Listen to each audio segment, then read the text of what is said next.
শেষৰ সপ্তাহৰ ইফতাৰৰ বজাৰ কৰিব আহিলোঁ।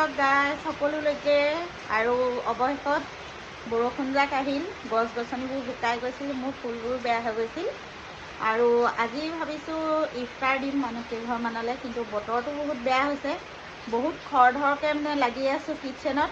বজাৰ কৰি আহি ঘৰ পালোহি, দৈ লগতে খেজুৰ আৰু আছে ফ্ৰুটছ আৰু আটা, ৰিফাইন, গাখীৰ, যিবোৰ বস্তু আমাক ইফতাৰত দৰকাৰী হয় সেইখিনি আনিলোঁ। আৰু সদায় ইফতাৰত কিনা আইটেম কিবা এটা থাকে আৰু মিঠা আইটেম কিবা এটা থাকে আৰু বুটৰ ভাজি থাকে, পকৰি থাকে, পোলাও, পাৰাঠা এইবোৰ থাকেই। সেইটো কাৰণে ইফতাৰৰ ভিডিঅ' আৰু দিয়া নহ'ল।